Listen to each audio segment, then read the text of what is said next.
Kings Island opens for the 2024 season this weekend, and while all your favorite rides and attractions await, there's some live entertainment that you don't want to miss. Hello, everyone. Alongside Ryan Sir, I'm Don Helbig, and this is Tower Topics.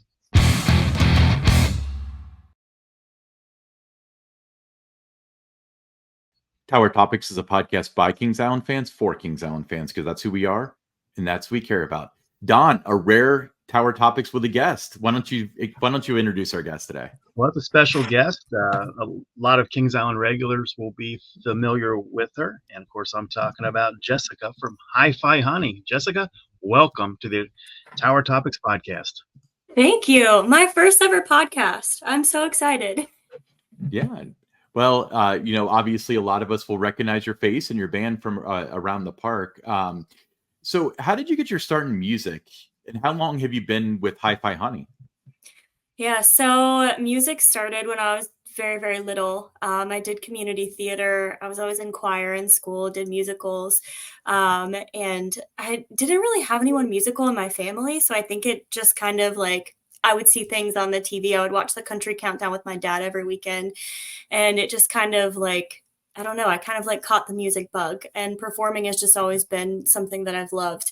And then how did I get my start at Kings Island? I always tell people that it was by far the best thing that the universe has ever done for me. So a friend of mine, we were actually crossing paths. So I was moving back home from Nashville. She was actually moving down to Nashville. And she reached out to me and she's like, hey, I have this gig at Kings Island, and I'm playing this character called Holly Holiday for Winterfest. It's really, simple. You just play about a half hour of country Christmas tunes. Would you be interested in splitting the dates with me? And I was like, heck yes. I love Kings Island. Growing up, Kings Island was like our vacation. I'm not from Cincinnati. So it was about an hour and a half drive, but we would, back when, Kings Island had, what was it? Kings Island, the hotel that they had, the Kings Island Inn or whatever it was. Yeah. That's where we would go for vacation. So Kings Island was like a big deal for me. So I was like, oh, of course. Yeah, I'd love to do that. And so we kind of started splitting dates, and I tell people this because it was such a fate thing. I'd actually quit music. So I'd moved back home. I sold my guitar, and I was like, that's it. I don't want to do this anymore. Like, it's just not for me. And she called me about 2 weeks later, and I was like, well, I got to get a guitar now. I have to, brush up on my playing. And I thought, like, okay, I'll just do this, and that'll be kind of where it stops for me. And then a video of myself playing Christmas music made its way to my now guitar player, who was looking for just a fill-in member. Hifi Honey was a band before they even knew I existed. And they were looking for a fill-in vocalist, and somebody sent him a video, and he was like, hey, would you be interested in doing fill-ins?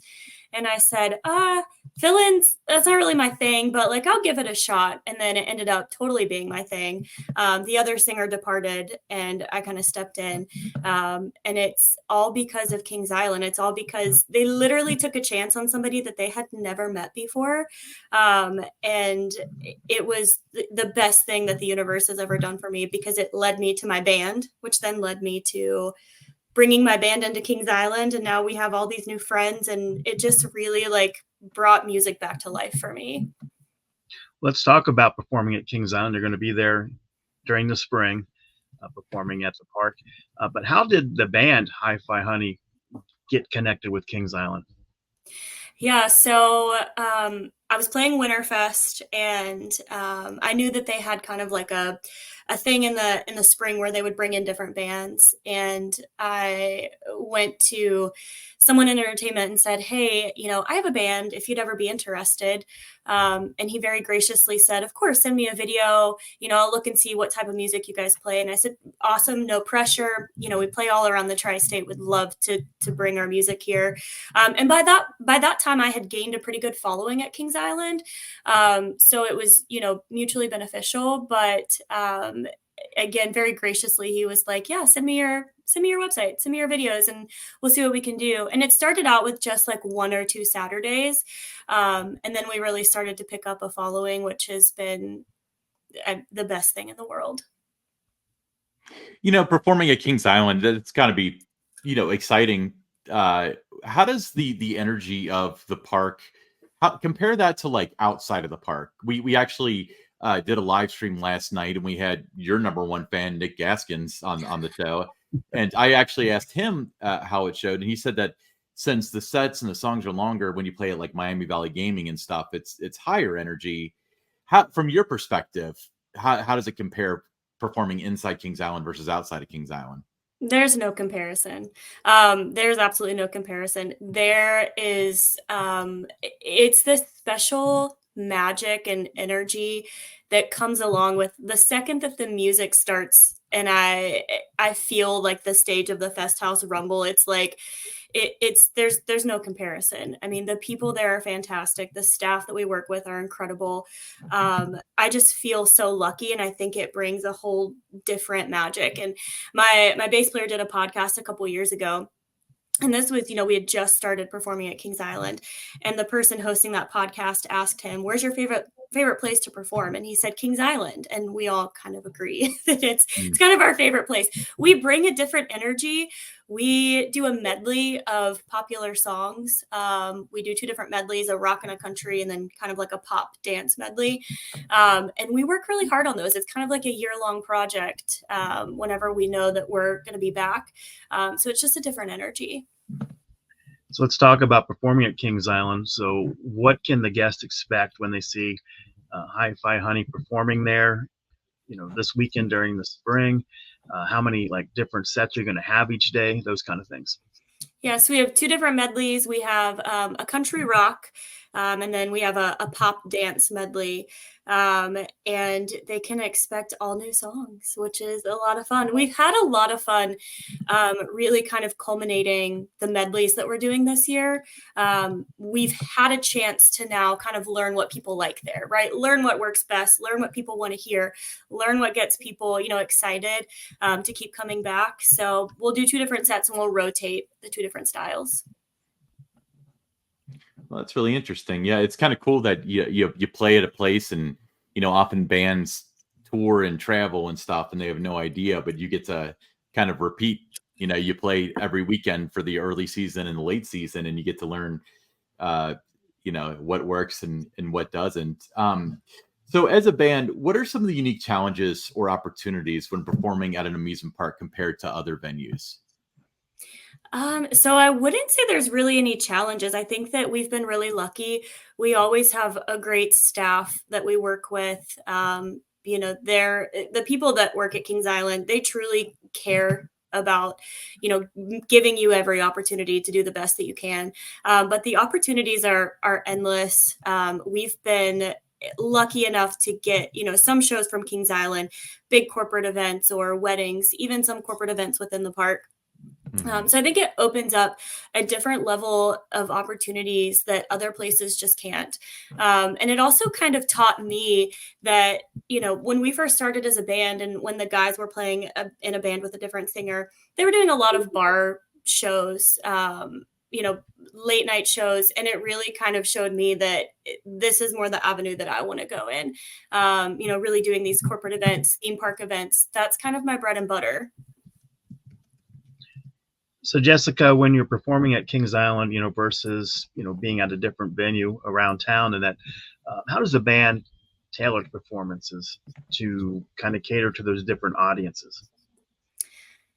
So we really evaluate past performances, and you don't see us doing this, but every time we get off stage from whether it's Fangtastics or, springtime shows, we are going off stage and we're talking as a group. Okay, what's working and what's not working, and what do we need to adjust, and what can we adjust for next season?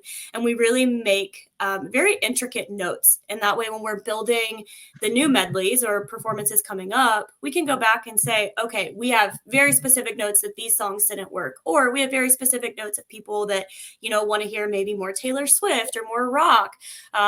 So I think it's really learning from the history of your performances there, watching videos back that people have posted, listening to crowd reactions. That's something that I spend a lot of time doing my homework on, really listening to crowd reactions, looking at posts on social media, doing my homework and knowing what's going to get people the most excited to be there, because that is our job as entertainers, is to keep the excitement that we all know and love about Kings Island going. Jessica, you primarily play in the early and late season. So early season as Hi-Fi Honey, late season it's Hi-Fi Honey, but we call them the Fangtastics affectionately. Compare and contrast those two seasons. How are they different from like an energy standpoint and a performance standpoint? Completely different types of, I'll call it, magic. So when you're going into the spring opening, there is just this feeling in the air of this incredible amount of excitement because the park is opening, it's a new season, it's a new year. People are just happy to be back, right? Because in my mind, we've all been locked in our houses since New Year's Eve. So we're just excited to be out. And then you go into the fall season, and I feel like there's no place like Kings Island in the fall. They just do a phenomenal job with the decor, the all around vibe of the park changes completely. And we really adapt those personalities. When you walk in and you see those spooky characters, or you see fog on the ground and you start to get that spooky Halloween vibe, we adapt that as characters, right? Like that makes it exciting for us. And we get to do something different than being hi-fi. Can you share any memorable experiences or interactions with the guests that you have while you're performing at Kings Island that maybe they've giving you some kind of like lasting impression? Yeah, so I'll share two. So I'm a dog person. Everyone who knows me knows that I'm a dog lover. And there's a gentleman that has been coming to my shows since I started Holly Holiday 6 or 7 years ago. And when I first met him, he had just gotten a new golden retriever service puppy at the time. Her name's Lucy, and I've gotten to watch that dog grow up. Now he still comes back to my shows. He was there this year with Lucy, and I think that that's so cool. But also in retrospect, I have a family that I've gotten to know through Kings Island, and I've gotten to watch their grandkids grow up, from when they were little itty bitty babies.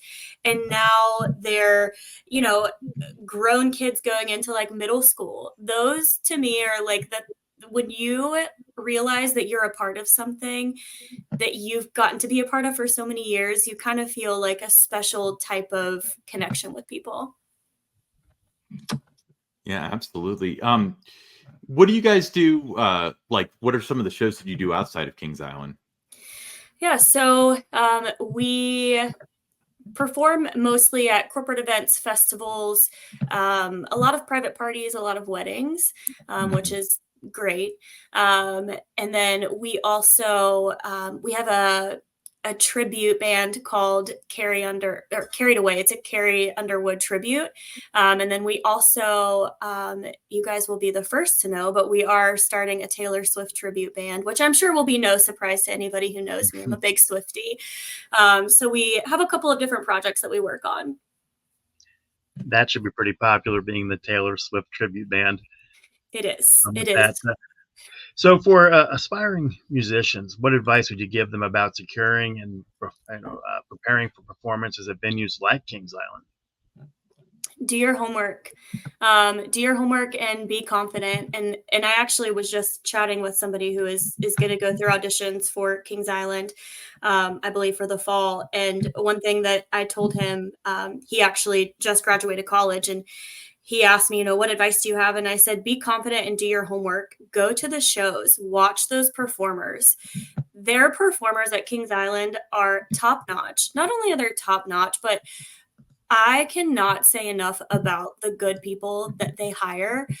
Some of my best friends are performers at Kings Island, and a lot of times people see me at the park and I'm front row with, my camera, like front row, like filming my friends. And people are like, oh my gosh, aren't you here enough? Like seeing the shows. I can never get enough because they're so good and I learn so much from them. So just, knowing what works at the park, doing your homework, and just being confident and working hard in those auditions.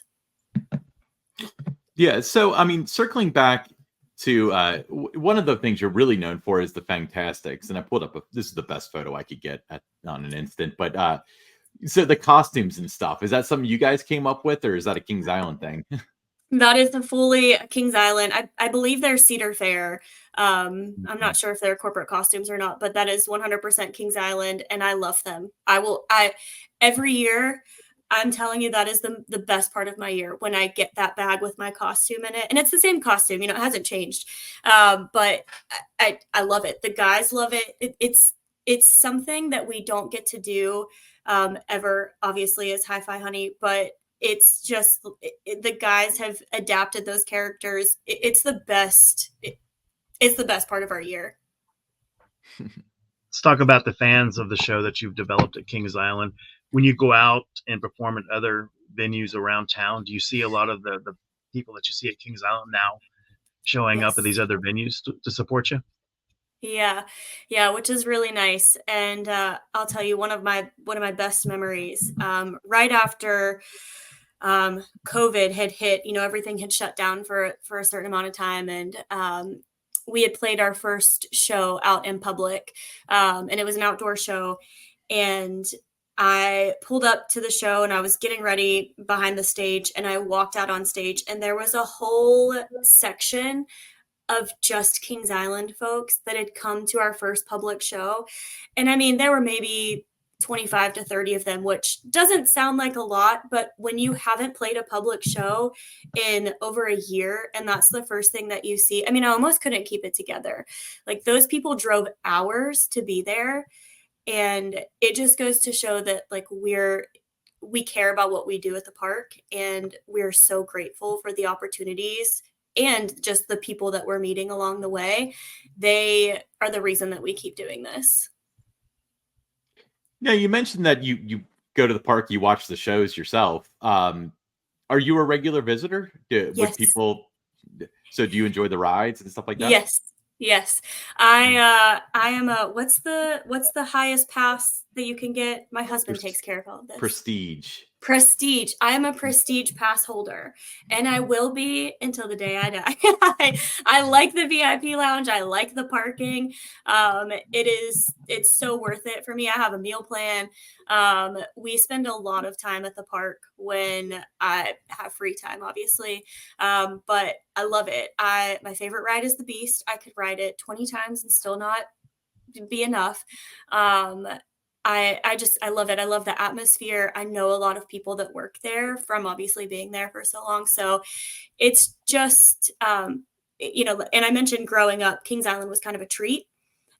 So being able to have that kind of nostalgia as an adult and being lucky enough to have a pass and be able to go whenever I want, I definitely don't take it for granted. And I go every chance I get. I'll get off work and we'll drive up to the park. I work from home. So, 5 o'clock comes, I shut my computer, we're on our way to the park. Very nice. You mentioned the Beast being your favorite ride. Do you have a favorite like dining location in the park? Oh, favorite dining. I like what is it, the barbecue place? Tony Barbecue? Coney Barbecue, yes. And I also really like the Chicken Shack because I'm a big fan of the chicken salad. I like the chicken salad too. Yeah. So, Jessica, if somebody wanted to find out, obviously, the schedule's been posted for Kings Island is the one you're playing there. But outside of that, if they wanted to check out Hi-Fi Honey, where can they find more information?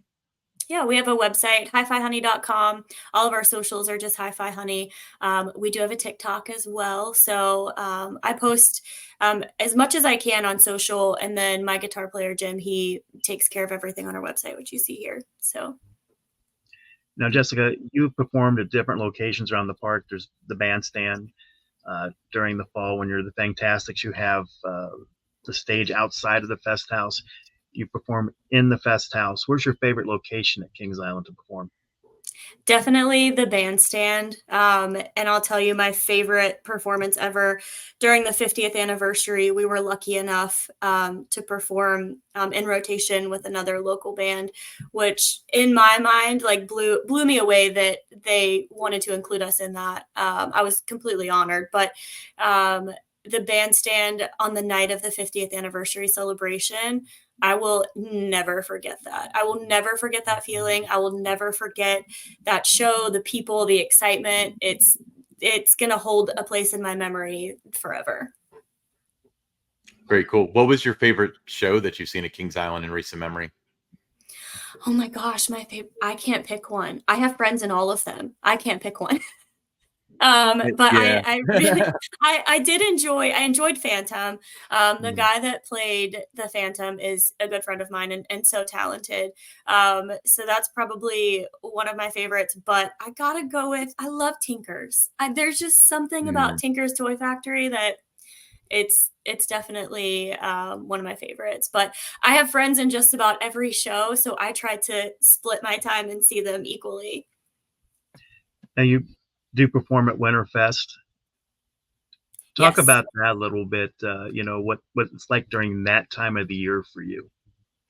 Yeah, so Winterfest is how I got my start at Kings Island and really kind of what led me to everything that I have today within the music community here in Cincinnati. But it's again a special type of magic. I mean, you walk in and you see all the lights lighting up the park. People are just they have this happy spirit about them, and they're so excited for the holiday time. They're excited to hear some holiday music, but it is a lot more of an intimate performance than any of my others, right? So it's just me and my guitar.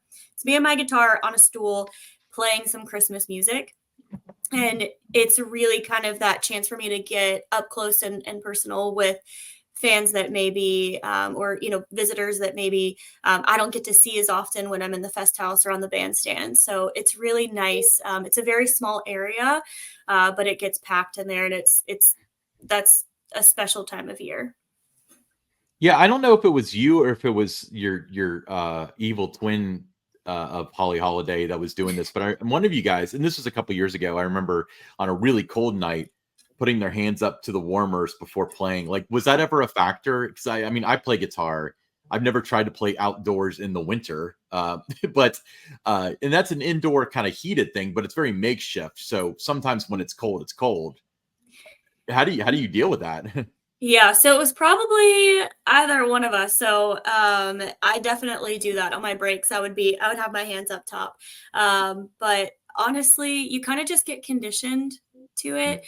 And Tana, who is my counterpart, she's phenomenal. I mean, I can't say enough good things about her, but we'll both be texting like, it's really cold tonight, bring hand warmers. Or I'll text her like, hey, I left fingerless gloves in our dressing room. Or, hey, there's an extra set of hand warmers for you. So I think like, honestly, how we do it is we take care of each other. We, will tell each other like, hey, it was cold tonight, but this helped me. Or, hey, so-and-so pulled a heater up for us. So I think it's really just taking care of each other. Yeah. Now, the different types of music that you play, with your band or when you're doing, the Christmas shows and that, what's your favorite type of music? So I'm a country girl through and through. And I grew up listening to country music. I've played country music my whole life. I love to perform rock music, but when it comes to singing and vocally, my favorite type of music is kind of a mix between that rock and country. So that's what you'll see a little bit of in our sets this year. We've got some Carrie Underwood in there, and there's a couple of really hard punching Carrie Underwood country rock vibe songs, just because I like to have that belty music, but country music will always be kind of my thing. Jessica, what's your favorite song to perform?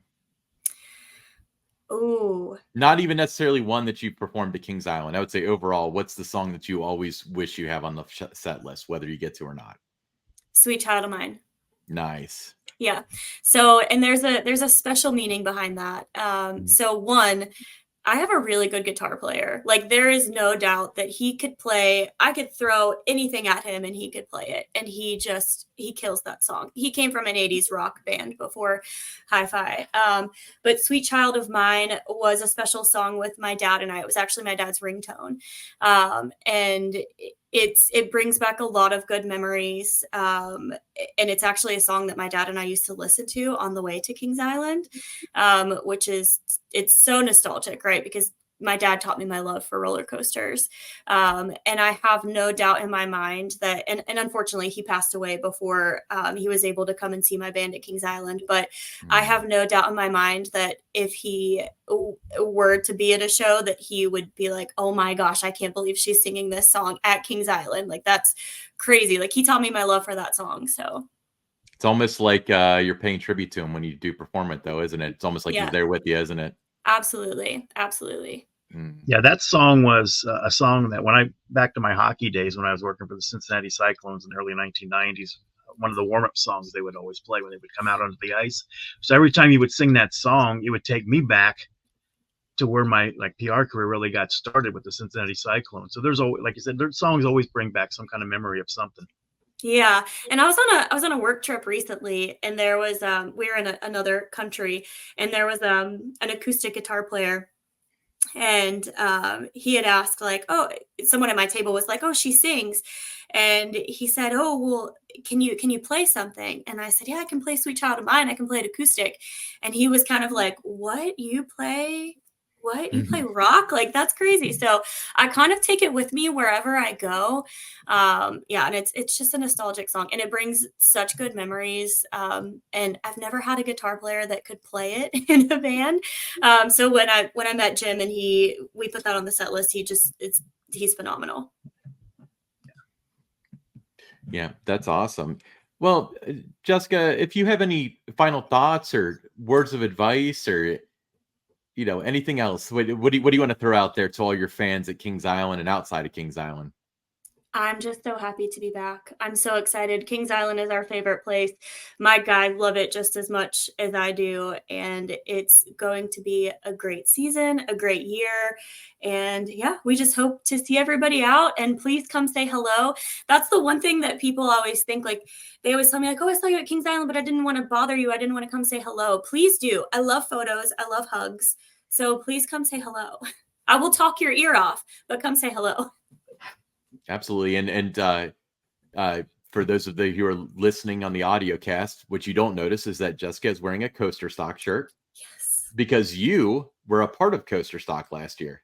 I was, which also is another good memory of mine at Kings Island. So I got to host a Q&A with Mike Kuntz, and also I also got to MC the Coaster Feud.